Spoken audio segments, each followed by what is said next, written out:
Thank you for joining me today at Coffee With. We are at the Duff Green Mansion Bed and Breakfast with the owner, Harley Caldwell. Thank you for inviting us today. Of course. So we are anxious to hear all about the wonderful history of the Duff Green and what a pivotal role it played in our city. And Harley has invited us in, is going to give us a tour and tell us all about the history. And this is also your home. This is my home. I live here. Yes. I've lived here for 2 years. I So, love living here. I'm just going to turn it over to you, and I'm going to follow you All around. right, wonderful. Well, come on in.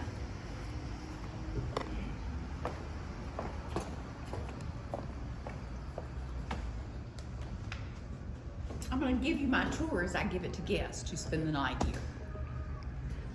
Let me get you in the frame. There we go. All right. We have a little, there we go. Okay. Well, I make you start your tour of the Duff Green Mansion here in the hallway so that you can look at the doors and see how tall the doors are to get some kind of an idea of the magnitude of the house. The ceilings on this floor and the floor up above us are 15.5 feet tall. There's several reasons for that. One, of course, is that there was no air conditioning when the house was built. Air conditioning was open that door, open this door, hope we got a little breeze going through. Also, Duff, D-U-F-F, Duff Green was a man, and Duff Green built this house. He and his wife, Mary, built their home for lots of entertaining, and they were heating with coal, and coal, of course, is dirty. So they didn't want their guests to get dirty faces while they were here. They wanted that hot air to rise around the ceilings and to be dissipated from the room. But the real reason that the house is so big is that Duff Green set out to build a mansion. Duff was only 28 years old when he moved into this house, and he was a self-made man.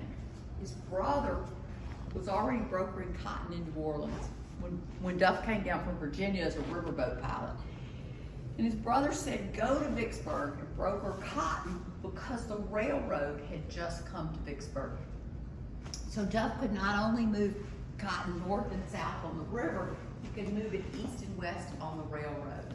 Cotton, as we all know, was a really big deal at the time. We tease the Europeans when they're here. We haven't had any Europeans lately, but we hope they'll come back. We tease the Europeans and we say, we're so glad you're here, and we're so glad you brought money, but you're 160 years too late.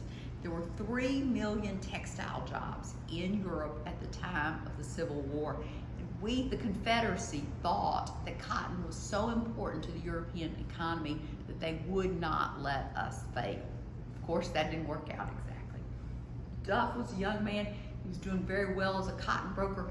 He went to see a man named Judge Lake. Judge Lake lived at Lakemont, which is Becky DeBoer's home, still standing. He asked Judge Lake if he could marry his oldest daughter, Mary. Judge Lake not only allowed him to marry Mary, but he gave him this parcel of land on which to build his home. So Duff and Mary thought they were going to have the most idyllic of lives. They thought they were going to have lots of children. That didn't work out either. They had only one child. Let's walk this way. They had only one child born before the siege of Vicksburg, little Annie. Little Annie was born, she lived, and she died right here in this house, probably of typhoid fever when she was about 6 years old. She thought to continue to linger in the house as a spirit, seen as an orb of light going up these steps. We aren't going to catch her today, I don't think. Are these her pictures, or is this No, all the portraits in the house are my family. Oh, not okay. Duff and Mary's family. But these are not her pictures. But she's thought to be a spirit lingering in the house, and I don't believe in ghosts. If you've seen any of our other publications on TV, it's a big to-do that I don't believe in ghosts. But if I am here all by myself and I have to go up or down the steps, what I do is I say a little prayer for little Annie's soul, just in case, So what we do for our story of the house, and we hope you'll join us for that story later, is that we pretend that it's about 1856 or 1857.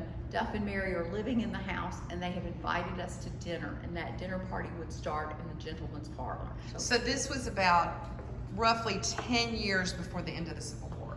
Yes, roughly 10 years. The siege was in 1865, so 1856. Well, the war ended in 1865. The siege was in 1863. So Duff and Mary were only in this house for 7 years when the war came to Vicksburg. They were only here for 7 years.